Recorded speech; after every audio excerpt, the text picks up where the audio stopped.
তুমি আমি আমাদের যদি 18 বছর হয়ে গিয়ে থাকে, একটা পার্টিকুলার স্টেটের চিফ মিনিস্টার কিন্তু ডিসাইড হয়ে থাকে। যেমন এখানে আমরা দেখতে পাচ্ছি দিল্লির জন্য 7টা, জম্মু এন্ড কাশ্মীরের জন্য 5টা। হ্যালো, আজকের ভিডিওতে আমরা বেসিক্যালি লোকসভা আলোচনা করব।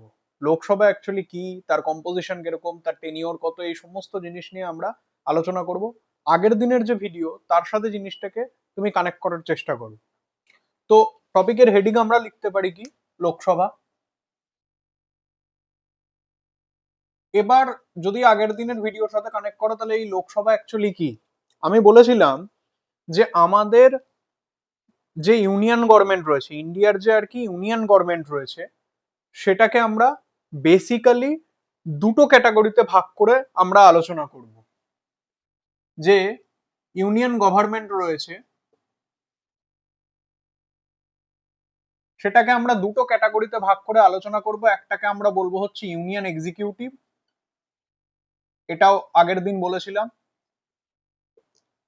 আর আরেকটা আমরা বলবো হচ্ছে ইউনিয়ন লেজিসলেটিভ বা পার্লামেন্ট।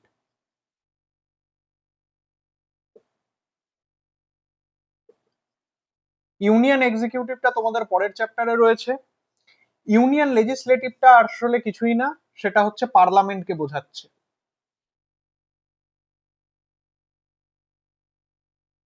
কালকের ভিডিওতে আমি এটাও বলেছিলাম যে এই পার্লামেন্ট তিনটে বডি নিয়ে কিন্তু তৈরি হয়। একটা হচ্ছে লোয়ার হাউস বা লোকসভা,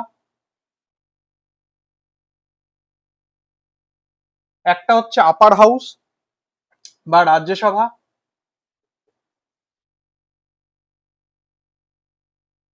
আর হচ্ছে president of India is also the integral part of the parliament. এটাও এখানে আমাদেরকে মেনশন করতে হবে।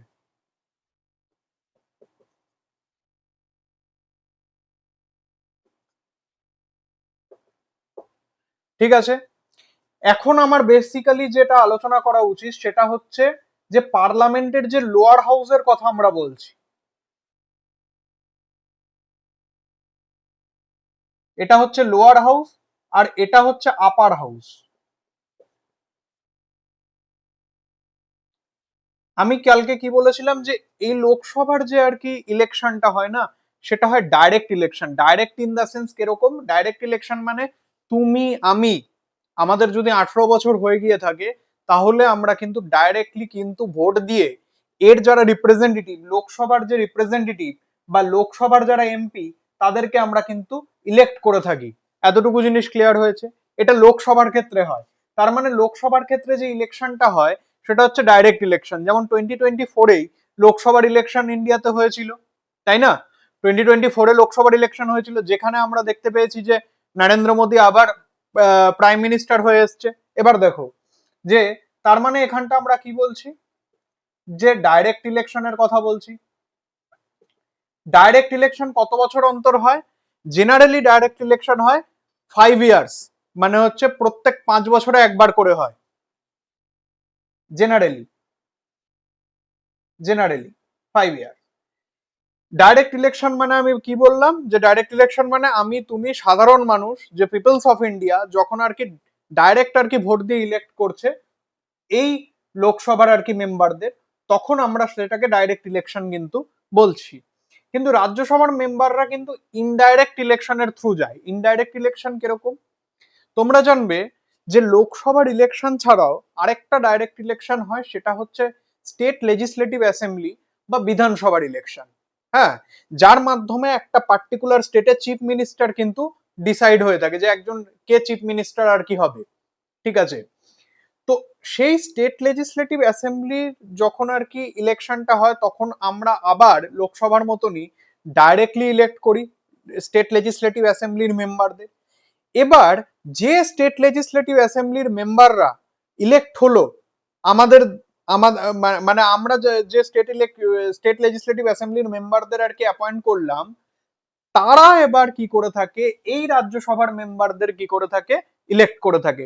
ওই কারণে আমরা এটাকে কি বলে থাকি, ইনডাইরেক্ট ইলেকশন। হ্যাঁ, ইন ডাইরেক্ট ইলেকশন। এবার রাজ্যসভা নিয়ে এখন আমরা আলোচনা করব না। আমরা বেসিক্যালি লোকসভা বা ডাইরেক্ট মানে বেসিক্যালি লোয়ার হাউস নিয়ে আমরা কিন্তু দেখার চেষ্টা করব যে লোকসভা অ্যাকচুয়ালি কি।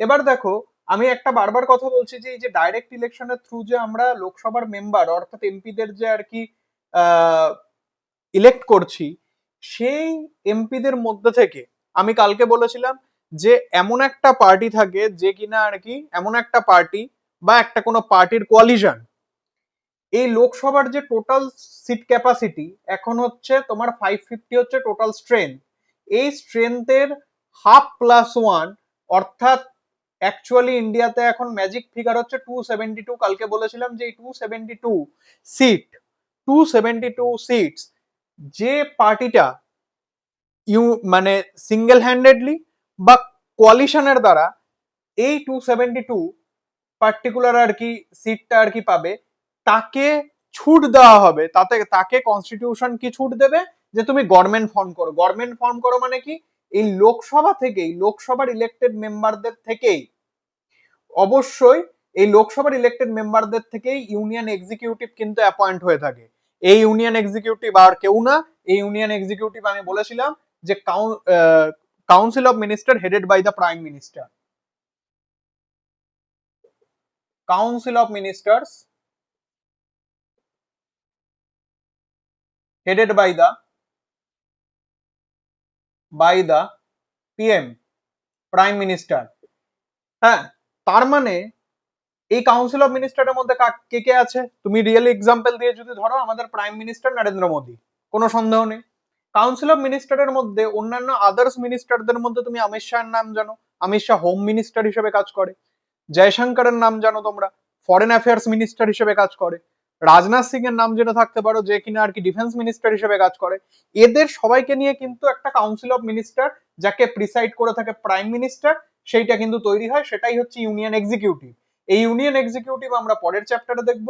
কিন্তু ইউনিয়ন এক্সিকিউটিভ বা তোমার এক্সিকিউটিভ মেম্বার বা গভর্নমেন্ট, অ্যাকচুয়াল এটাকে আমরা বলিয়ে থাকি লেমন টার্মে গভর্নমেন্ট, কিন্তু গভর্নমেন্ট অ্যাকচুয়ালি কিন্তু ইউনিয়ন এক্সিকিউটিভ আর লেজিসলেটিভ নিয়ে তৈরি হয়।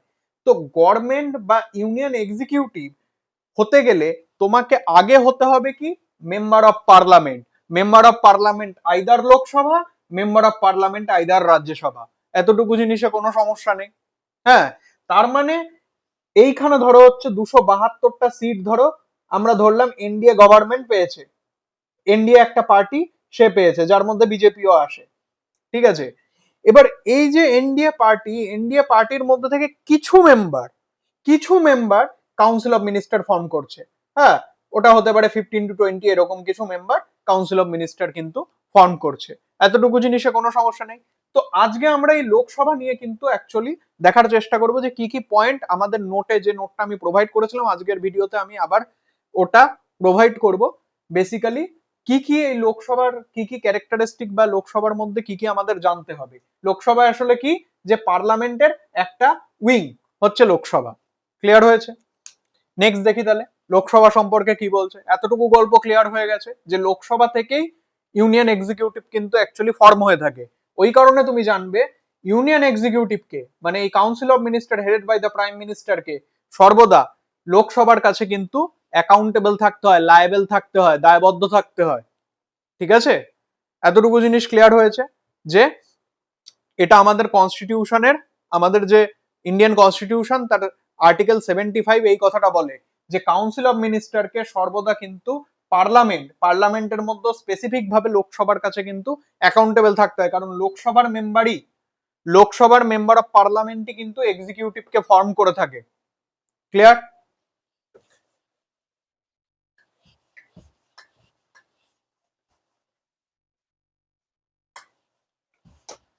এবার লোকসভা সম্পর্কে আমাদের নোটের মধ্যে কি কি বলছে সেই পয়েন্টগুলোকে আমি একে একে দেখার চেষ্টা করি, দেখি কি বলছে। The Lok Sabha is known as the House of People as its members are directly elected by the people of India. হ্যাঁ, এই লোকসভাকে সাধারণত আমরা আরেকটা নামে জানতে পারি, যেটাকে আমরা বলছি হচ্ছে house of people. House of people, house of people কেন? কারণ এটাকে আমরা, কারণ এই লোকসভার যারা আর কি মেম্বার অফ পার্লামেন্ট বা আর কি সদস্য, লোকসভার যে আর কি সদস্যরা রয়েছে, এমপিরা রয়েছে, হ্যাঁ, যে মেম্বাররা রয়েছে, তাদের তারা ডাইরেক্টলি ইলেক্টেড হচ্ছে, সেই কারণে এটাকে আমরা কি বলছি, হাউস অফ পিপল। তোমাকে ভোট দিতে যেতে হবে, হ্যাঁ তোমাকে ভোট দিতে যেতে হবে, দিয়ে তুমি এদেরকে ইলেক্ট করবে। ক্লিয়ার হয়েছে? হ্যাঁ, এবার কি বলছে যে টার্ম কিরকম, যে কতদিনের জন্য একটা লোকসভা জেনারেলি ক্রিয়েট হয়। একটা লোকসভা ক্রিয়েট হয় কিন্তু 5 বছরের জন্য। জেনারেলি একটা লোকসভা ক্রিয়েট হয় 5 ইয়ার্স এর জন্য, এটাও তোমাদের নোটে বলা রয়েছে। However, it can be dissolved before the completing its term by the president on the advice of the prime minister and his cabinet. এবার কি হচ্ছে যে অনেক সময় কি হয়, অনেক সময় কি হয় যে আমি এক্ষুনি বললাম না যে লোকসভা, লোকসভার যে মেম্বাররা তাদের মধ্যে থেকেই তোমার ইউনিয়ন এক্সিকিউটিভ বা council of minister headed by the prime minister appoint হয়ে থাকে। হ্যাঁ, এক্সিকিউটিভ ফর্ম হয়, ইউনিয়ন এক্সিকিউটিভ ফর্ম হয় লোকসভা থেকেই। ওই কারণে ইউনিয়ন এক্সিকিউটিভকে লোকসভার কাছে অ্যাকাউন্টেবল থাকতে হয়। এবার অ্যাকাউন্টেবল থাকতে হয় তার মানে কি, যে কোনো সময় লোকসভার, কোনো সময় যদি এই ইউনিয়ন এক্সিকিউটিভ এই লোকসভার মানে লোকসভার আর কি, লোকসভার কাছে যদি তোমার আস্থা হারায়, লোকসভার কাছে যদি আস্থা হারায়, মানে লোকসভার হয়তো ইউনিয়ন এক্সিকিউটিভের কাজ পছন্দ হচ্ছে না, তাহলে কিন্তু এই ইউনিয়ন এক্সিকিউটিভকে তোমার কিন্তু তার পদ থেকে সরে যেতে হবে। এটাকেই বলা হয় হচ্ছে নো কনফিডেন্স মোশন। হ্যাঁ, আমরা এক্ষুনি পড়বো যে নো কনফিডেন্স মোশন কি। তো বেসিক্যালি এটাই হচ্ছে নো কনফিডেন্স মোশন। লোকসভায় যখন ইস্যু হয় না, তখন ইউনিয়ন এক্সিকিউটিভকে সরে যেতে হয়। এর জেনারেলি মানে কি, যে ইউনিয়ন এক্সিকিউটিভের কাজ লোকসভার কিন্তু পছন্দ হচ্ছে না। হ্যাঁ, তার মানে কি, সেটা এমন হতে পারে যে এই 5 বছর কমপ্লিট হয়নি, 2 বছরের মাথায় লোকসভার মনে হলো যে ইউনিয়ন এক্সিকিউটিভের কাজ আমার পছন্দ হচ্ছে না, তাহলে তখনই কিন্তু ইউনিয়ন এক্সিকিউটিভকে সরে যেতে হবে তার পদ থেকে। হ্যাঁ, মানে প্রাইম মিনিস্টারকে এবং আদার্স যে মিনিস্টাররা রয়েছে তাকে তার পদ থেকে কিন্তু সরে যেতে হবে, যদি লোকসভার সে কিন্তু আস্থা হারায়। সেটা 2 বছরের মাথায়, 1 বছরের মাথায়, 6 মাসের মাথায়, যে কোনো সময় কিন্তু হতে পারে। ঠিক আছে, এর জন্য নো কনফিডেন্স মোশন কিন্তু লোকসভায় পাস হতে হয়। সেটা কি, সেটা আমরা পরে দেখব। এবার অনেক সময় কি হয়, দেশে ইমার্জেন্সি সিচুয়েশন, এবার ইমার্জেন্সি কি সেটা আমরা পরে কোনো ভিডিওতে দেখব, কিন্তু ইমার্জেন্সি সিচুয়েশনে এই লোকসভার টেনিওরকে এক্সটেন্ড করে কিন্তু আরো 1 বছর কিন্তু বাড়ানো যায়। 1 ইয়ার কিন্তু এটাকে এক্সটেন্ড করা যায়। ঠিক আছে, এক্সটেন্ড করা যায়, এটাই বলা হচ্ছে টার্ম, আমরা বললাম। এবার একটা জিনিস, যে লোকসভার টোটাল স্ট্রেংথ কত, মানে টোটাল সিট কত রয়েছে, তার কম্পোজিশনটা কিরকম, সেটা যদি আমরা দেখার চেষ্টা করি, যে এর যদি আমরা কম্পোজিশন দেখি,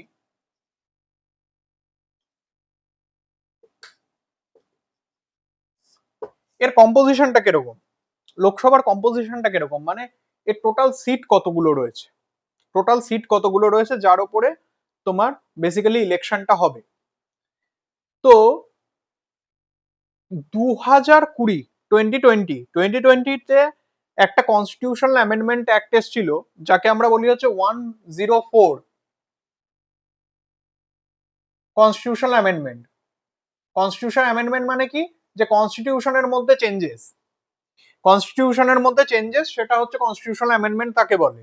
এবার 104 কনস্টিটিউশনাল অ্যামেন্ডমেন্টের থ্রু এই যে লোকসভার কম্পোজিশন, যেটা আগে ছিল 552, সেটাকে কমিয়ে আনা হয়েছে 550-তে।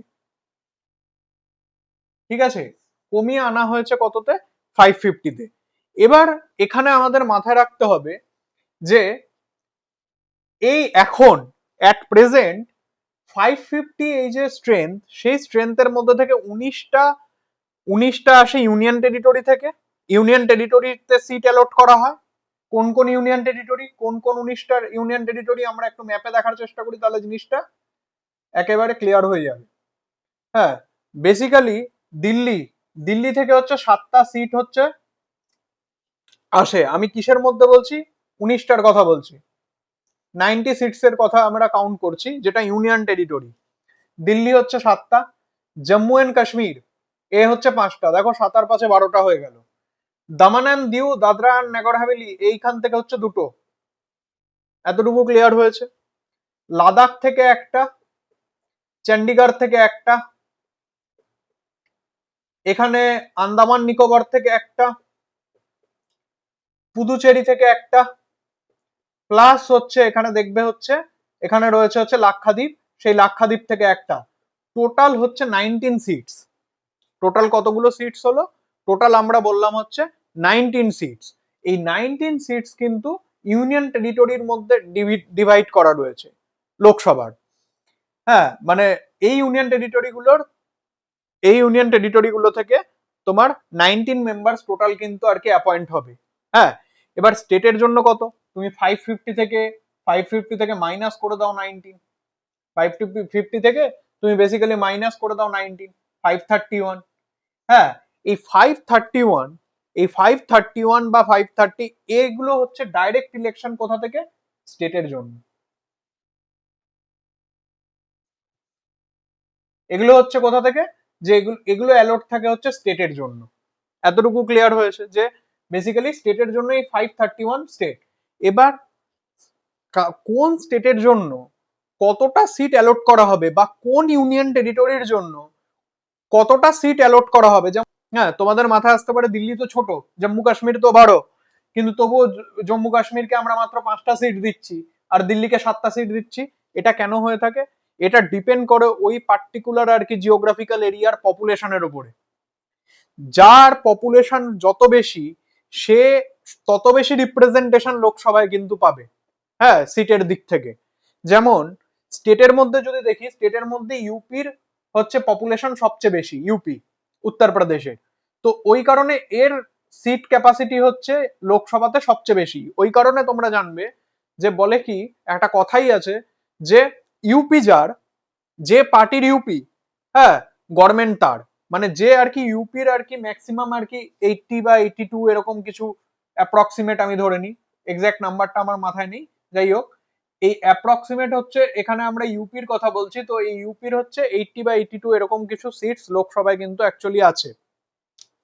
এর পরে পপুলেশনের দিক থেকে সব থেকে বড় স্টেট হচ্ছে মহারাষ্ট্র, 49 সিটস কিন্তু এর এর জন্য অ্যালট আছে।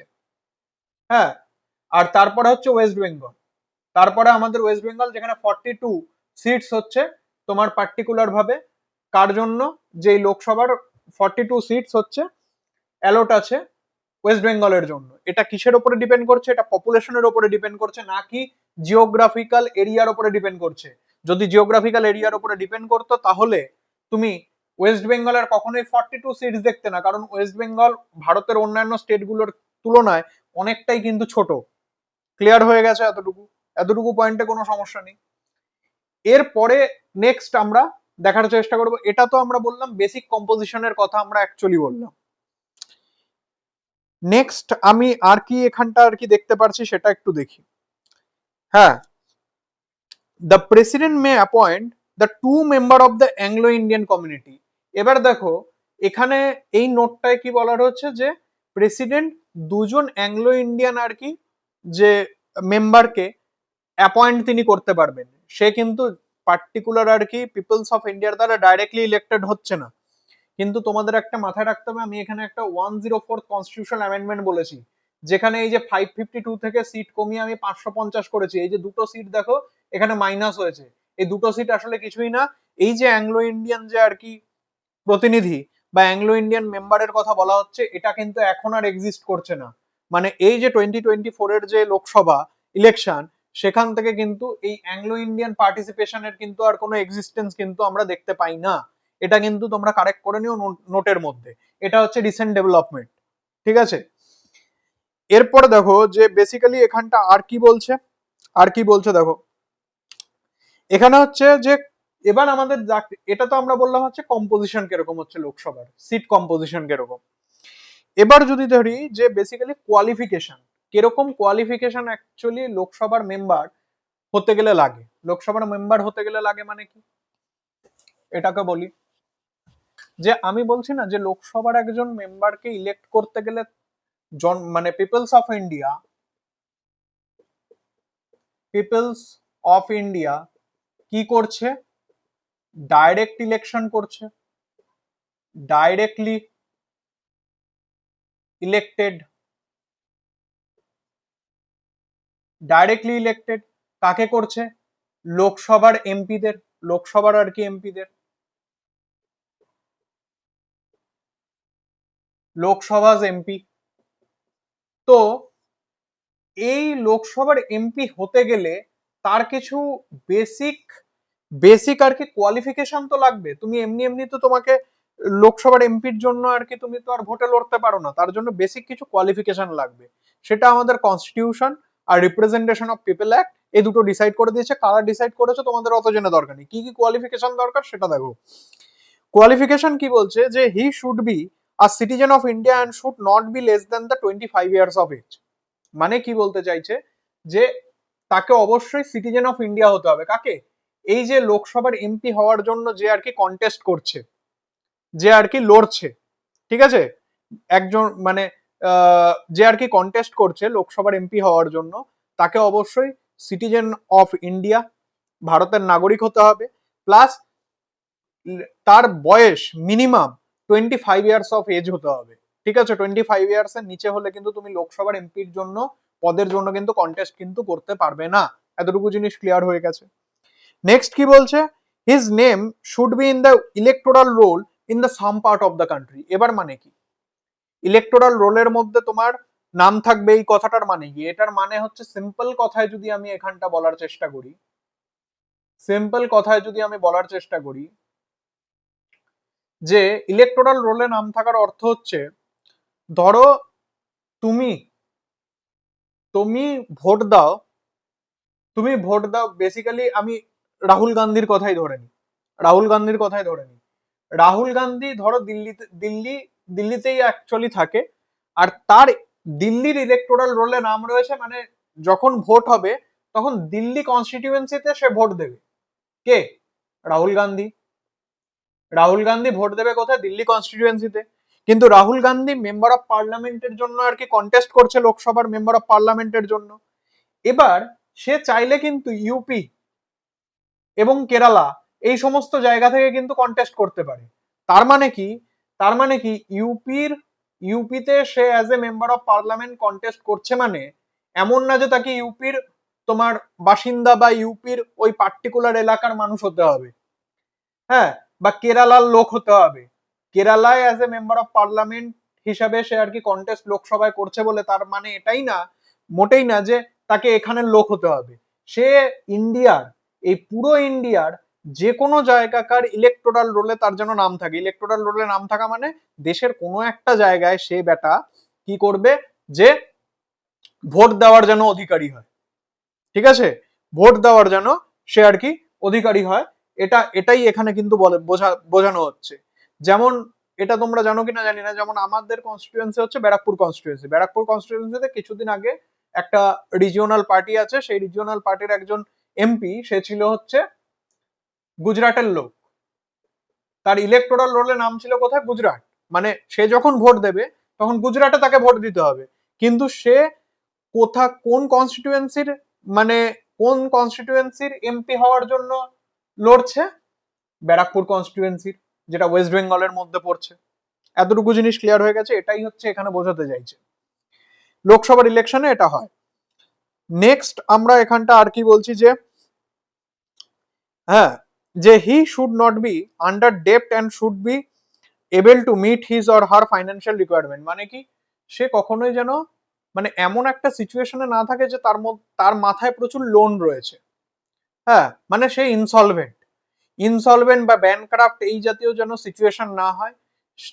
পার্টিকুলার তার মানে সে যদি কিছু লোন নিয়ে থাকে সেটা যেন রিপেইং করার বা রিপে করার তার মধ্যে ক্যাপাবিলিটি থাকে।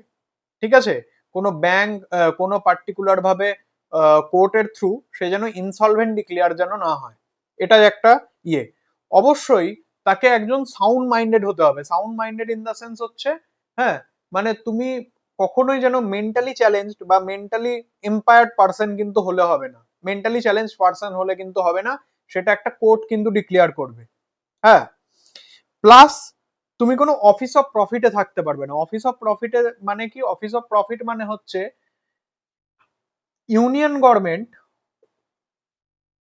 ইউনিয়ন গভর্নমেন্টের আন্ডারে যারা আর কি কাজ করছে না, ইউনিয়ন গভর্নমেন্টকে যারা কাজ করছে তারা অ্যাকচুয়ালি কি করছে? গভর্নমেন্ট জব করছে, গভর্নমেন্ট জব করছে। কিরকম গভর্নমেন্ট জব? সেটা একটা সেন্ট্রাল গভর্নমেন্টের জব করছে। এবার এই পার্টিকুলার পার্সনরা, এই পার্টিকুলার পার্সনরা ধরো একজন আইএস আইপিএস অফিসার, একজন is IPS officer, say actually কি করছে? গভর্নমেন্টের জব করছে, গভর্নমেন্টের জব করছে।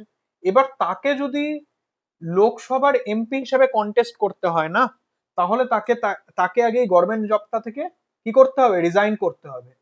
হ্যাঁ, এটাকেই বলা হচ্ছে অফিস অফ প্রফিট। যে সে যেন কখনোই কোনো অফিস অফ প্রফিটের আর কি ব্যক্তি না হয়। হ্যাঁ, যদি সে অফিস অফ প্রফিটের সাথে যুক্ত থাকে তাকে সে আগে সেটা ছাড়তে হবে, দিয়ে তুমি এবার লোকসভার মেম্বার অফ মানে তুমি মেম্বার অফ পার্লামেন্টের ইলেকশনে লোকসভায় লড়ো, তাতে কোনো অসুবিধা নেই, কন্টেস্ট করো। ঠিক আছে, এটা গেল হচ্ছে কোয়ালিফিকেশনের কথা বললাম। ডিসকোয়ালিফিকেশন ঠিক এর অপোজিট হবে। এখানে কি বলছে? Member of parliament can be disqualified under the following circumstances: if he holds any office of profit under the central or the state government, he should be disqualified.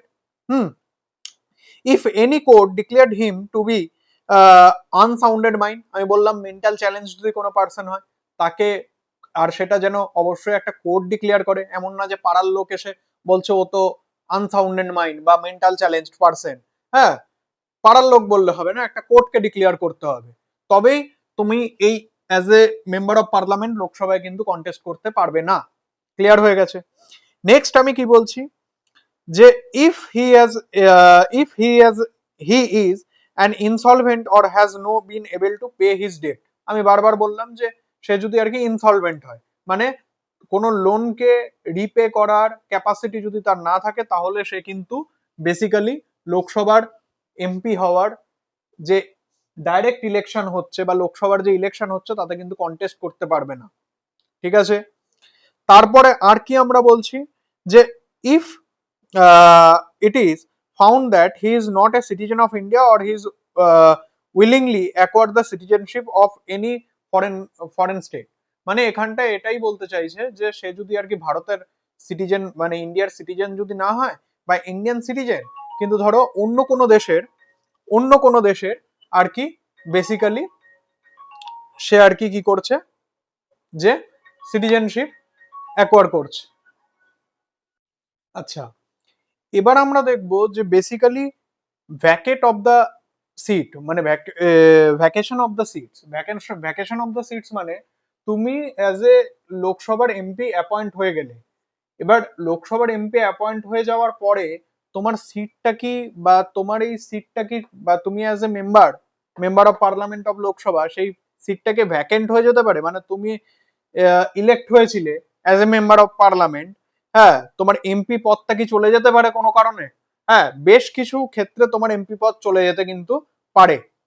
কোন কোন ক্ষেত্রে? এক তো তুমি জানো যে লোকসভার টেনিওর যদি কমপ্লিট হয়ে যায়, tenure in the sense 5 years generally, সেটা যদি কমপ্লিট হয়ে যায়, হ্যাঁ, টেনিওর কমপ্লিটের আগে যদি লোকসভা ডিসলভ হয়ে যায়, তাহলে তোমার এমপি পদ চলে যাবে।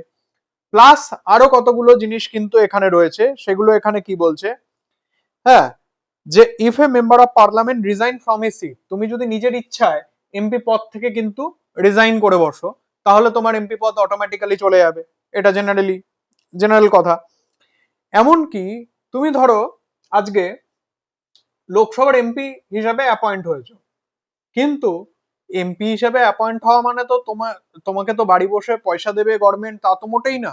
তোমাকে কিছু কাজ করবার জন্যই জনগণ তোমাকে ইলেক্ট করেছে লোকসভার এমপি হিসাবে। তো তার জন্য তোমাকে কি করতে হবে? তোমাকে পার্লামেন্টে যেতে হবে, পার্লামেন্টের যে সমস্ত সেশন সেখানে পার্টিসিপেট করতে হবে। পার্লামেন্টের অন্যতম কাজ কি? যে কোনো বিলকে অ্যাক্টে কনভার্ট করা, কোনো অ্যাক্ট নিয়ে আসা দেশের জন্য, হ্যাঁ, কোনো একটা পার্টিকুলার অ্যাক্ট আর কি নিয়ে আসা, সেই রিলেটেড কাজ করা। এবার তুমি যদি সেই কাজ না করে তুমি যদি পার্টিকুলার আর কি পার্লামেন্টের সেশন অ্যাটেন্ড নাই করো, তাহলে তোমার এই পদটা চলে যেতে পারে। কতদিন? যে তুমি টানা যদি 60 days, ঠিক আছে, if a member remains absent from the house continuously for a period of 60 days, তাহলে তুমি কিন্তু এই সিটটা কিন্তু ভ্যাকেট হয়ে যাবে। এই যে পার্টিকুলার লোকসভার এমপি পদ কিন্তু তোমার চলে যাবে। নেক্সট কি বলছে যে if a member of parliament is elected to the state legislature he has to give up his seat in the parliament or vice versa. মানে এখানটা কি বোঝাতে চাইছে যে আজকে ধরা যাক আমি এখানে একজন মেম্বার অফ পার্লামেন্ট রাহুল গান্ধীর কথাই ধরে নিলাম। এবার রাহুল গান্ধী ধরো আজকে বারেলি থেকে ধরো জিতেছে, আমি সাপোজ ধরছি একটা হাইপোথেটিক্যাল সিচুয়েশন, ধরো বারেলি থেকে রাহুল গান্ধী জিতেছে, হ্যাঁ, মেম্বার অফ পার্লামেন্ট হিসাবে, অ্যাজ এ লোকসভার মেম্বার অফ পার্লামেন্ট হিসাবে। এবার দেখা গেল কি কেরালায় কিছুদিন পরে কেরালার স্টেট লেজিসলেটিভ অ্যাসেম্বলির ডাইরেক্ট ইলেকশন কিন্তু কন্ডাক্ট হচ্ছে, হ্যাঁ, ডাইরেক্ট ইলেকশন ধরো কন্ডাক্ট হচ্ছে। রাহুল গান্ধী ভাবলো যে এখানেও আমি দাঁড়াবো, দাঁড়িয়ে সে এখানকার এমএলএ পদে জিতে গেল, কারণ মেম্বার অফ লেজিসলেটিভ অ্যাসেম্বলি জিতে গেল। কিন্তু একই সময় সে কিন্তু এই এমপি পদটা, লোকসভার এমপি পদটা, আর এই পার্টিকুলার আর কি যে বিধানসভা বা স্টেট লেজিসলেটিভ অ্যাসেম্বলির এমএলএ পদটা কিন্তু হোল্ড করতে পারবে না। তাকে যে কোনো একটা কিন্তু চুজ করতে হবে, হয় এটা চুজ করতে হবে নয় এটা চুজ করতে হবে। যদি এটা চুজ করে তাহলে এটা ছাড়তে হবে, যদি এটা চুজ করে তো এটা ছাড়তে হবে। এটাই এখানে বলা হয়েছে। ক্লিয়ার হয়ে গেছে? এরপরে সবচেয়ে ইম্পর্টেন্ট আরেকটা জিনিস যেটা হচ্ছে আমরা আলোচনা করব সেটা হচ্ছে এক সেকেন্ড, পার্লামেন্টারি যে সময় পার্লামেন্টে কিভাবে কাজ হয়, বেসিক্যালি লেম্যান টার্মে বললে পার্লামেন্টে কিভাবে কাজ হয় সেটা এবার আমরা দেখব। লোকসভার এতক্ষণ কথা বললাম, এবার আমি দেখবো যে পার্লামেন্টে কিভাবে কাজ হয়। পার্লামেন্টে কাজ মানে লোকসভায় কাজ প্লাস রাজ্যসভায় কাজ কিভাবে হয় বা কখন হয়।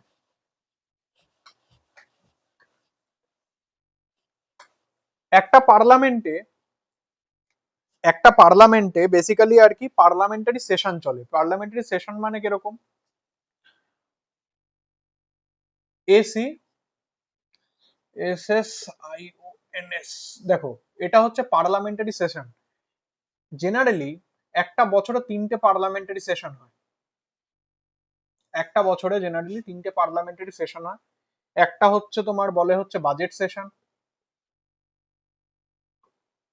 বাজেট সেশন, একটাকে বলা হয় হচ্ছে মনসুন সেশন, মনসুন সেশন, আর আরেকটাকে বলে উইন্টার সেশন।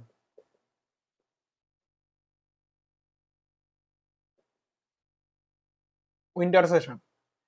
এবার বাজেট সেশন যেটাকে আমরা বলছি, এই বাজেট সেশনটা হয় লংগেস্ট, লংগেস্ট সেশন এটা, লংগেস্ট সেশন। আর উইন্টার সেশন হচ্ছে শর্টেস্ট সেশন।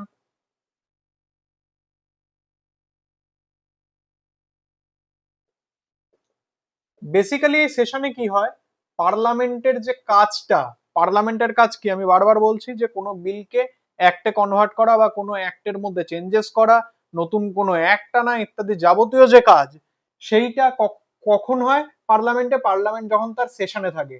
পার্লামেন্ট কখন সেশনে থাকে, জেনারেলি পার্লামেন্ট বছরে 3বার সেশনে আসে, budget session, monsoon session and winter session. ঠিক আছে, এই বাজেট সেশন জেনারেলি চলে হচ্ছে তোমার ফেব্রুয়ারি টু মে মাস, মনসুন সেশন চলে হচ্ছে July August, July August September ওই টাইম পিরিয়ড নাগাদ, আর উইন্টার সেশন হচ্ছে নভেম্বর ডিসেম্বর এই টাইম পিরিয়ডের মাঝখানে উইন্টার সেশন, যেটা হচ্ছে শর্টেস্ট সেশন। এই সময় কিন্তু অ্যাকচুয়ালি পার্লামেন্ট কাজ করে। পার্লামেন্ট বেসিক্যালি এই সেশনের মাঝখানে এক একটা গ্যাপ থাকে না, যখন পার্লামেন্ট অ্যাকচুয়ালি কাজ করে না, এই যে গ্যাপ গুলো, যখন পার্লামেন্ট কাজ করে না, পার্লামেন্ট সেশনে থাকে না, মানে পার্লামেন্ট কাজ করে না, এই সময় পার্লামেন্টের সবকিছু কিন্তু বন্ধ থাকে প্রসেস, হ্যাঁ, যে বিল আনা, অ্যাক্ট আনা, এই সমস্ত সবকিছু কিন্তু বন্ধ থাকে। এই টাইম পিরিয়ডটা, এই টাইম পিরিয়ডটাকে বলা হয় যে কি prorogation time period.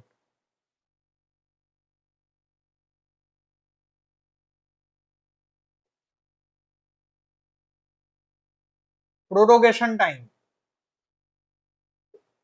Prorogation time period, prorogation মানে এই সময় পার্লামেন্ট অ্যাকচুয়ালি কাজ করছে না, পার্লামেন্ট অ্যাকচুয়ালি কাজ করছে না, এটাকেও আমরা কি বলবো, প্রোরোগেশন টাইম পিরিয়ড।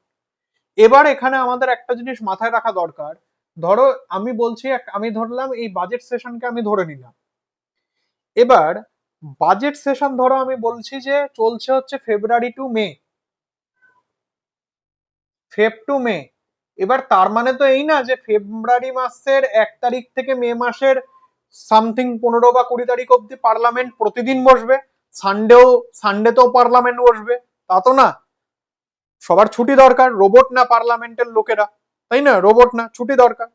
তার মানে কি, পার্লামেন্টের সেশন অ্যাকচুয়ালি যখন চলে সেটাকে আমরা বলি সিটিং। যখন অ্যাকচুয়ালি চলে সেটাকে আমরা বলি সিটিং। মানে যে পার্লামেন্ট সিটিং এ আছে, সিটিং এ আছে মানে অ্যাকচুয়াল সে কাজ করছে। কিন্তু ধরো এই সেশনটা চলতে চলতে, এই পার্টিকুলার সেশনটা চলতে চলতে, হ্যাঁ, চলে এলো সানডে, বা আহ কোনো একটা জরুরি দরকারে আহ, কিছুদিন আর কি ছুটি দেওয়া হলো, বা কোনো একটা বলা যেতে পারে ফেস্টিভ্যাল ইত্যাদির কারণে হয়তো ছুটি দেওয়া হলো এই টাইম পিরিয়ডের মধ্যে। হোলি চলে এলো ধরো, হোলিতে 2 দিন ছুটি দিতে হবে। তো এই যে 2 দিন ছুটি, এই সিটিং, তখন সিটিং এর মধ্যে কি হচ্ছে, ব্রেক হচ্ছে। সিটিং এর মধ্যে অ্যাকচুয়ালি ব্রেক হচ্ছে, সিটিং এর মধ্যে অ্যাকচুয়ালি ব্রেক হচ্ছে, এই ব্রেকটাকে আমরা বলি হাউস অ্যাডজন হয়েছে,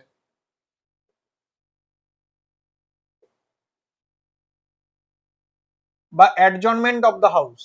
অ্যাডজনমেন্ট অফ দ্য হাউস মানে এই সিটিং এ ব্রেক হয়েছে, অ্যাডজনমেন্ট মানে কিন্তু সেশনের মধ্যে ব্রেক হচ্ছে না, মানে সেশনটা কমপ্লিট হয়ে যাচ্ছে না।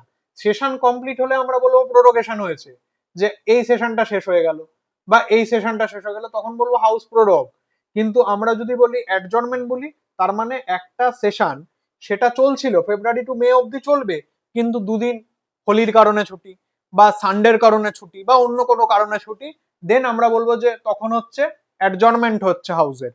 হ্যাঁ, আর হাউসের কাজ অ্যাকচুয়ালি কখন হয়, যখন হাউসে মিটিং বা সিটিং চলে। ঠিক আছে, যে ধরো সিটিং চলছে, যার মধ্যে মিটিং 1 মিটিং 2 এরকম করে কিন্তু হতে পারে। ক্লিয়ার হয়েছে এতটুকু জিনিস? এটাই হচ্ছে ইম্পর্টেন্ট জিনিস, এটা সব থেকে বেশি ইম্পর্টেন্ট ছিল, এটাই অ্যাকচুয়ালি এখানে বলা হয়েছে। এবার পার্লামেন্ট সেশনে থাকলেই শুধু কাজ হবে না, পার্লামেন্টের যারা মেম্বার বা মেম্বার অফ পার্লামেন্ট যাদেরকে ইলেক্ট করা হয়েছে ধরো লোকসভার থ্রু বা রাজ্যসভার থ্রু, যে সমস্ত মেম্বাররা ইলেক্ট হয়েছে তাদেরকে কিন্তু আসতে হবে, তবেই পার্লামেন্ট কাজ করবে, তাই না? তো তাদেরকে যদি আসতে হয়, তাহলে কজনকে আসতে হবে? ধরলাম আমি লোকসভা, লোকসভার টোটাল সিট আমি ধরলাম 550। এবার ধরো আজকের সেশনে, আজকে ধরো পার্টিকুলার আর কি সেশন চলছিল, সেই সেশনের আর কি কাজের দিনে ওয়ার্কিং ডে সিটিং এ তোমার দেখা গেল এসছে হচ্ছে 10 জন, তাহলে কি লোকসভা কাজ করবে? না, কখনো করবে না। 550 জনের মধ্যে কেবল 10 জন এসছে, তাহলে লোকসভা কি কাজ করবে? এর জন্য একটা মানে পার্টিকুলার ভাবে একটা লিমিটেশন ডিসাইড করা আছে, একটা লিমিট ডিসাইড করা হয়েছে, যাকে আমরা বলি কোরাম, যাকে আমরা বলি কি কোরাম। এই কোরামটা কি, যে টোটাল যে সিট ক্যাপাসিটি তার 1/10 মেম্বার থাকলেই তবে কিন্তু অ্যাকচুয়াল কিন্তু সেশনের অ্যাকচুয়াল কাজ কিন্তু হবে। বিল আনা হ্যান ত্যান ইত্যাদি যাবতীয় কিছু কখন হবে, যখন পার্টিকুলার আর কি ধরো লোকসভার ক্ষেত্রে কোরাম কত, 1/10 55, মানে মিনিমাম যদি 55 আর কি সদস্য বা মেম্বার যদি আসে, তখন কিন্তু আমরা বলবো যে লোকসভা তখন কিন্তু কাজ করবে, তখন সে কিন্তু সিটিং এ বসবে।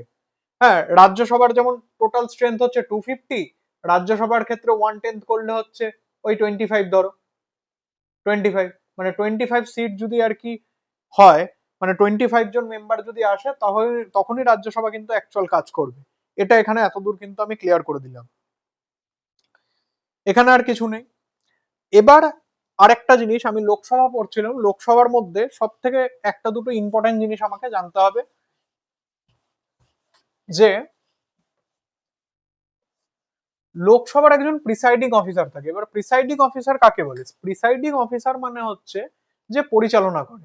যেমন একটা ক্লাস হচ্ছে, ধরো একটা স্কুলের ক্লাস হচ্ছে, সেই স্কুলের একটা ক্লাস অনেক সময় টিচার না থাকলে মনিটর কি করে থাকে, রেগুলেট করে থাকে, সুপারভাইজ করে থাকে, বা টিচার যদি থাকে টিচার সেটাকে রেগুলেট করে।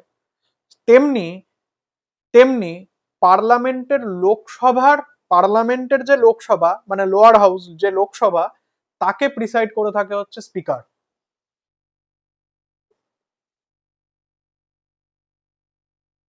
এই স্পিকার, এই পার্টিকুলার স্পিকারের কিছু দায়িত্ব আছে।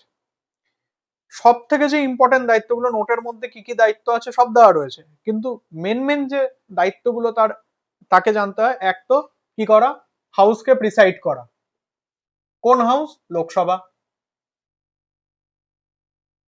প্রিসাইড করা প্লাস হচ্ছে এই হাউসের মধ্যে যে মেম্বার অফ পার্লামেন্টরা বসে আছে, যাদেরকে জনতা বা পার্টিকুলার আর কি কমন আমি তুমি, হ্যাঁ, we the people of India, আমরা যখন আর কি অ্যাপয়েন্ট করছি সেই মেম্বার অফ পার্লামেন্টদের আর কি তাদের আর কি তাদের যে স্বভাব বা তাদের যে সমস্ত আর কি তারা কিরকম ভাবে আচরণ করছে, এই সমস্ত জিনিসকে রেগুলেট কে করবে? অবশ্যই কিন্তু স্পিকার করবে। প্লাস কোনো একটা বিল, আমি বারবার বলছি যে একটা বিল যখন আর কি লোকসভা রাজ্যসভায় পাশ হয়ে যখন প্রেসিডেন্টের অ্যাসেন্ট পেয়ে যায় তখন একটা কনভার্ট হয়। এবার এই বিলের মধ্যে বিলেরও বিভিন্ন ক্যাটাগরি আছে। জেনারেলি এই বিলের দুটো ক্যাটাগরি হয়, একটা হচ্ছে নর্মাল বিল, আর আরেকটাকে আমরা বলি মানি বিল। এই মানি বিল কি? কনস্টিটিউশন, আমাদের যে কনস্টিটিউশন রয়েছে তার আর্টিকেল 109 মানি বিল কি সেই জিনিসটা বলেছে। কোনো ট্যাক্স কি ইম্পোজ করা হলে বা কোনো ট্যাক্সের মধ্যে চেঞ্জ করতে হলে, মানে কোনো ট্যাক্সের মধ্যে যদি চেঞ্জ করতে হয়, নতুন করে কোনো ট্যাক্সকে ইম্পোজ করতে হয় বা কোনো ট্যাক্সকে যদি রিপিল করতে হয়, এগুলো সব কোথায় রয়েছে? আর্টিকেল 109-এ। এবার আর্টিকেল 109-এর আন্ডারে কোনো যদি বিল আসে তাকে আমরা বলি মানি বিল। আর নর্মাল বিল মনে হচ্ছে আদার দেন মানি বিল, যার উল্লেখ আর্টিকেল 109 অফ দ্য কনস্টিটিউশনে কিন্তু নেই। এবার কোন বিল মানি বিল কিনা সেই বিষয়ে যার আর কি সিদ্ধান্তটা চূড়ান্ত হবে, যার ডিসিশনটা একেবারে হাইয়েস্ট ডিসিশন ধরা হবে, সেটা হচ্ছে কিন্তু কে? এই স্পিকার। আর মানি বিল কেবলমাত্র লোকসভাতেই কিন্তু কি করা হয়? লোকসভাতেই একমাত্র আনা যায়, রাজ্যসভায় কিন্তু মানি বিল কিন্তু অ্যাকচুয়ালি আনা যায় না। এটা হচ্ছে স্পিকারের এক্সক্লুসিভ পাওয়ারের মধ্যে আমরা বলতে পারি। প্লাস আমাদের মাথায় রাখতে হবে যে ধরো একটা আমি এই নর্মাল বিলের কথা বলছি, নর্মাল একটা বিলের কথা বলছি যেখানে কি একটা বিল কখন একটা পাস হবে? যখন কিনা লোকসভা রাজ্যসভা দুজনেরই আর কি অনুমতি রয়েছে, প্লাস প্রেসিডেন্ট আর কি তার মধ্যে সাইন করেছে, প্রেসিডেন্ট অফ ইন্ডিয়া সাইন করেছে।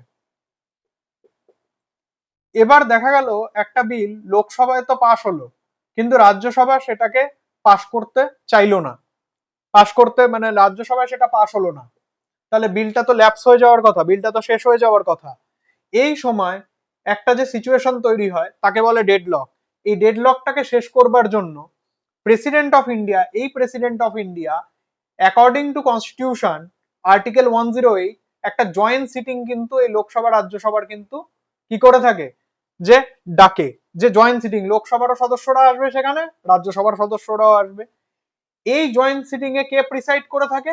স্পিকার প্রিসাইড করে। লোকসভার যিনি প্রিসাইডিং অফিসার সেই কিন্তু এই জয়েন্ট সিটিং এ কিন্তু প্রিসাইড করে থাকে। এটাই কিন্তু এখানে সব থেকে বড় পয়েন্ট হচ্ছে স্পিকার সম্পর্কে। এই পয়েন্টগুলো লিখতেই হবে এক্সামে ভালো মার্কস পেতে গেলে।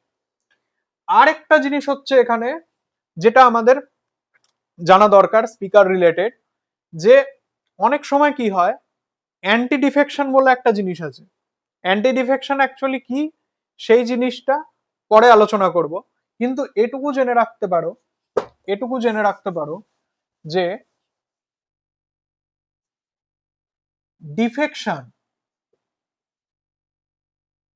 ডিফেকশন মানে কি? ডিফেকশন মানে হচ্ছে তুমি একজন কোনো মেম্বার অফ পার্লামেন্ট, একজন কোনো মেম্বার অফ পার্লামেন্ট কোনো একটা পার্টির হয়ে ইলেক্ট হয়েছিল লোকসভাতে।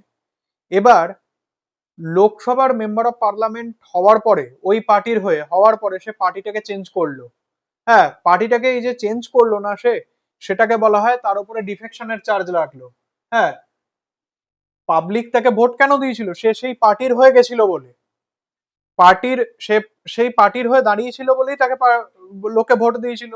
সে মেম্বার অফ পার্লামেন্ট হয়ে সেই পার্টিটাকে চেঞ্জ করে দিল, তাহলে তো তার পদটা চলে যাওয়ার কথা। এটাকেই বলা হয় ডিফেকশনের চার্জ। এর এগেনস্টে অ্যান্টি ডিফেকশন ল আছে। এবার পার্টিকুলার ভাবে কোনো মেম্বার অফ পার্লামেন্ট, কোনো member of parliament of Lok Sabha, তার এগেনস্টে ডিফেকশনের চার্জ অ্যাপ্লিকেবল হবে কিনা, অ্যাপ্লিকেবল হবে কিনা সেই বিষয়েও সিদ্ধান্ত কার চূড়ান্ত? স্পিকারের সিদ্ধান্তই কিন্তু চূড়ান্ত। যে যদি স্পিকার বলে যে তুমি ডিফেকশনের চার্জেস তোমার উপরে লাগানো হচ্ছে, তাহলে তো ওই মেম্বার অফ পার্লামেন্টকে তখনই কিন্তু ওই লোকসভার পদ কিন্তু ছাড়তে হবে, কারণ সে এক পার্টির হয়ে ক্ষমতায় এসেছিল, কিন্তু ক্ষমতায় এসে সে অন্য পার্টিতে কিন্তু চলে গেল। ক্লিয়ার হয়েছে এতটুকু? এইটাই হচ্ছে জেনারেলি লোকসভার যে স্পিকারের কথা বললাম তার মেন মেন কিছু পয়েন্ট, বাকি পয়েন্ট গুলো নোটের মধ্যে দেওয়া রয়েছে।